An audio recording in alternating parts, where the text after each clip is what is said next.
welcome to another coffee break with Kardec. Our short break for a cup of coffee, tea, hot chocolate, cold drinks. It depends on the weather. But during these 15 minutes, approximately, we talk about one particular aspect of the book Genesis, according to Spiritism. Of all the 5 books compiled by Kardec that make up the Pentateuch, as we call it, this is the one which treats with a more scientific basis the Spiritist information teachings that were brought by the Spirit.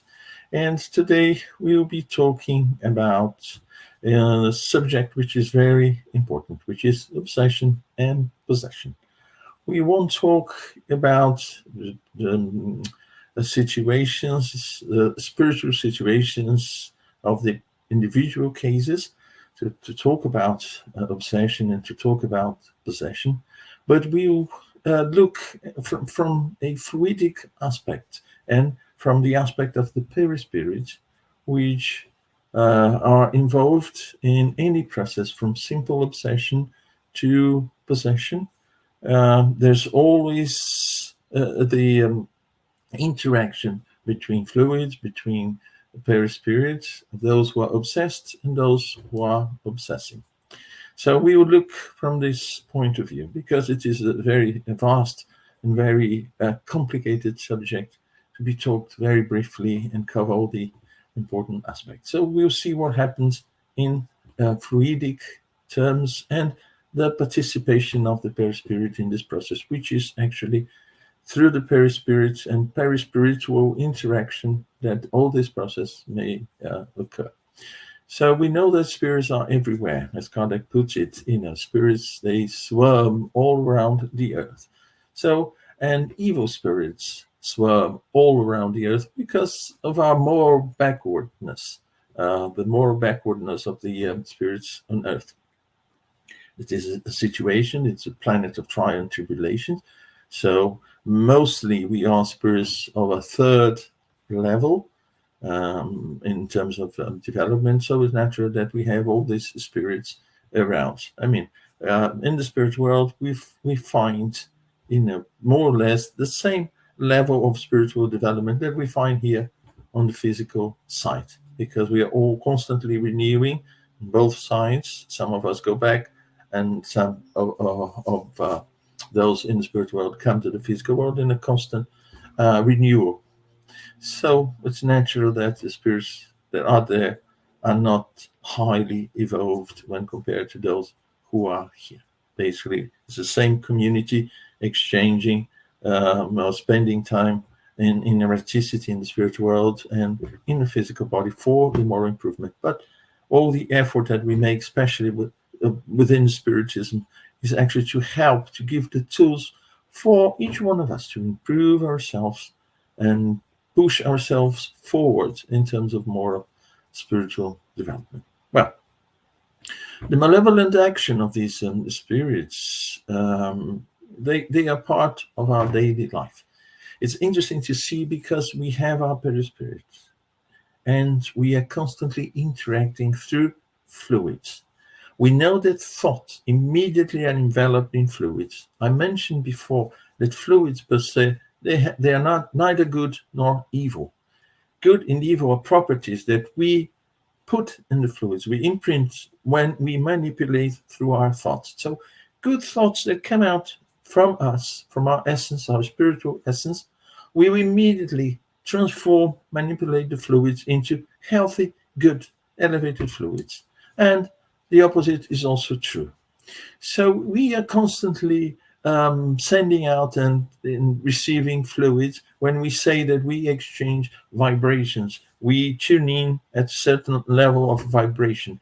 So imagine that if we tune our thoughts in a certain level, the fluids that come out from us and the fluids that we receive from this tuning are fluids that are actually the result of these thoughts and the result of the manipulation of the fluids by these thoughts. So we can imagine that every thought is dressed by a similar fluidic condition.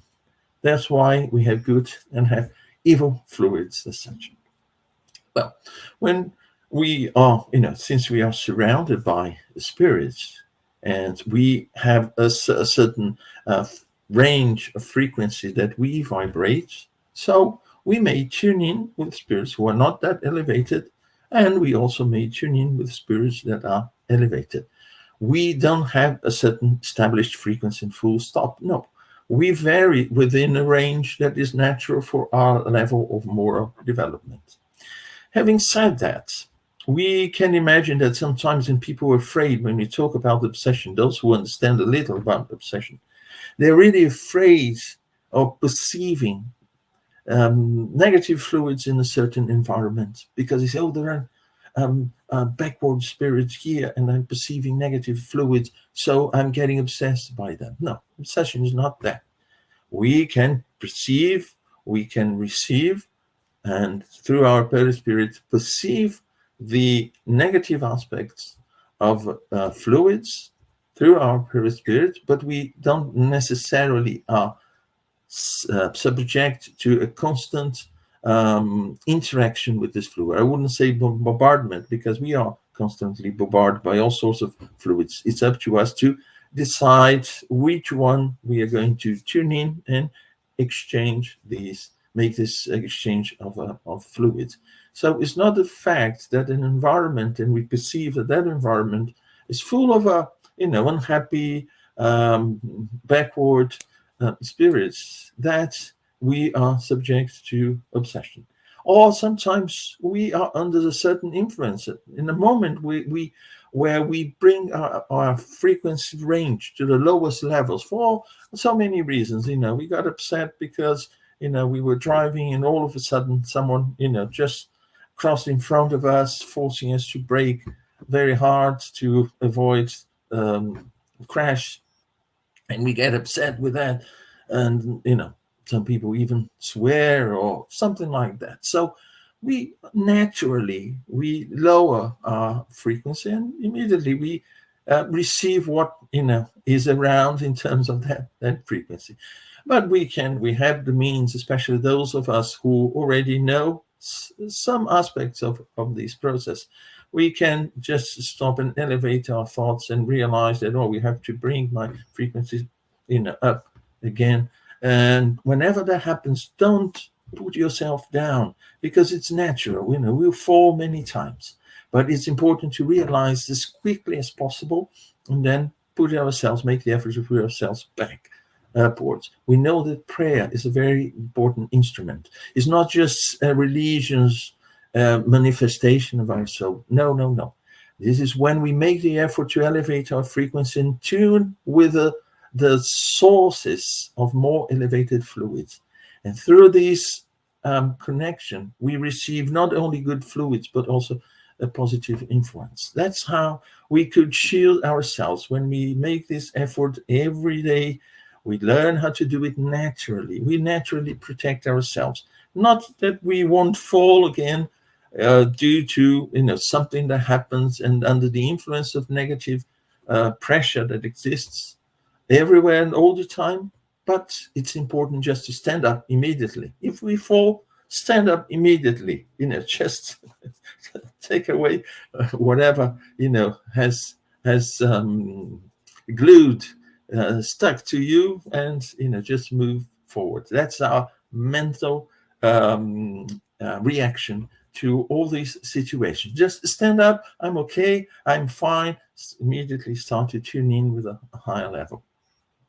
So having said that, there is this interaction, and the obsession in itself, and it starts with simple obsession, is when a persistent negative thought, and Kardec puts that obsession is a result of a negative influence, or an influence of a negative backward spirit.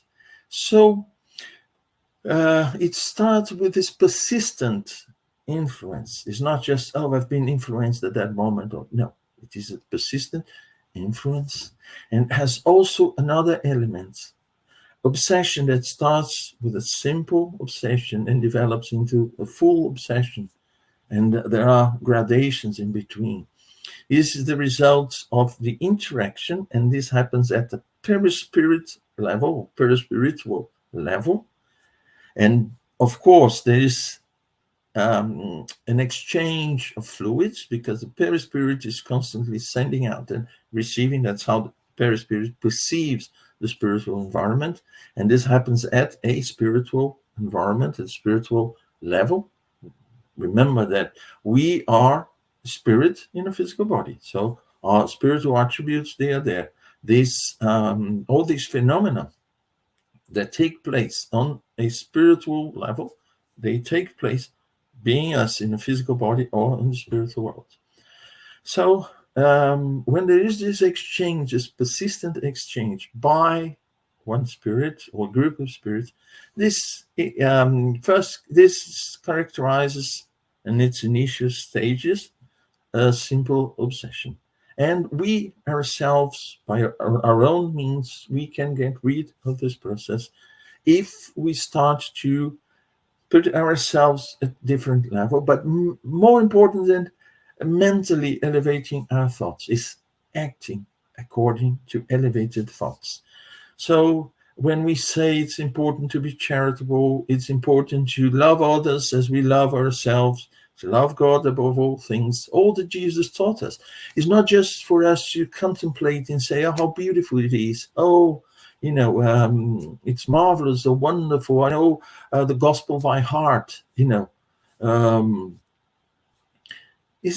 is important. Yes, it is important. But more important than studying and taking part in meetings and learning with people who know more than we do is using in a practical way, putting that into practice.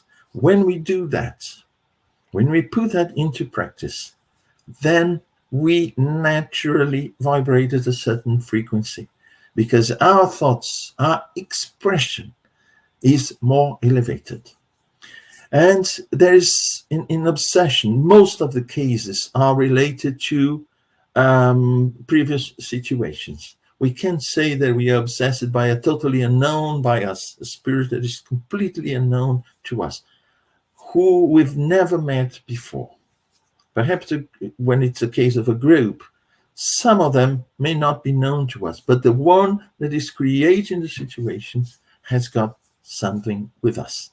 And this is something that we bring most of the time from the past, from a previous situation that hasn't been resolved, and it created this connection. So two processes may take place here for us to sort it out. First, we have to elevate ourselves, and also to prevent the action, even affecting our physical body, from this negative fluid of the process. It's important for us to receive external help when it's more complicated. As I said before, in simple cases, we can read ourselves more easily without any external help, but we may have external help. But not only treat ourselves with positive fluids from an external source, but also treating the one that is causing the obsession. So in these cases, it's important to, in more severe cases of obsession, it may lead to subjugation when the person has no control of its will, submits him or herself to the will of another spirit, or the cases, as Kardec puts it, is very complicated ones, difficult ones, is fascination. When we accept the influence of that spirit because we consider the spirit to be, wonderful, marvelous. So there is a delusion. And in this case, we accept it voluntarily. And Kardec says that it's difficult to sort these cases out because the one being obsessed is accepting it. And I usually compare the stages of obsession as driving a car. You may get someone on the passenger seat telling us what to do. No, go this way, go that way, and different from the way we normally drive, things we normally do. But then all of a sudden, this person starts to actually move the steering wheel together with us. And if we're not strong enough, we don't sort it out at that moment, the person may drive with us in that sense. But then in the case of fascination, we say, oh, wonderful. Oh, I'll do whatever you tell me. Oh, do it this way, do that way. So we drive according to what the person is telling us to do, and we find that marvelous, wonderful, without realizing we're breaking laws, we are doing dangerous things, dangerous way of driving. And when it is subjugation, it is imposed by our passenger. You do that, and we obey. We are afraid, but we obey. We do whatever that person says. And then we have the case that is possession, which is part of this talk. In the case of possession, our passenger takes up the driving seat, and we are just a passenger. It's important to say that initially in the Spirit's book, Kardec, from the information he gathered, he thought that possession didn't exist. It was just a case of subjugation, a severe case of subjugation. But in 1863, in the Revue Spirit, Spiritist journal of psychology or psychological studies, in December 1863, there is a case of Mrs. Julia, and Kardec says, yes, now I have the proof. And the beauty is that the Revue Spirit was like a laboratory. All cases were brought there and discussed. Not that they had the final word, but things were tested, theories were tested, were put to test, and experiments were carried out, and results were analyzed. You could come with an opinion, suggestion, a theory, and that would be analyzed. Not that there was the final word before going to the books. When Kardec wrote Genesis, possession was already clarified and was already accepted.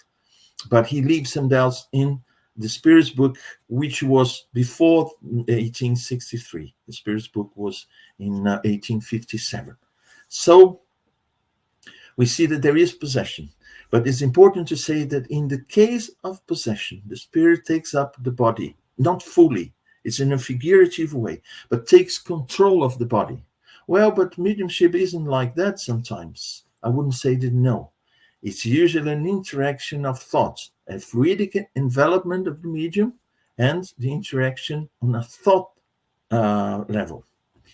In the case of possession, the Spirit controls the machinery. It controls the brain, the areas of the brain that move. So the person, the body acts according to that Spirit, to the point that Kardec says that in some cases, those who knew that Spirit, they say, well, the way of behaving, moving the hands, the facial expressions, everything is very much like that person. So, and how is it possible? The person, or I would say the owner of the body, is never completely detached. Otherwise, the body would die. Remember, in the very same book, Genesis, Kardec tells us that from the moment of conception, the physical body is built, connected to the perispirit of the person incarnating that body, molecule by molecule. And only death will break this. So if the Spirit detaches itself completely from the body dies.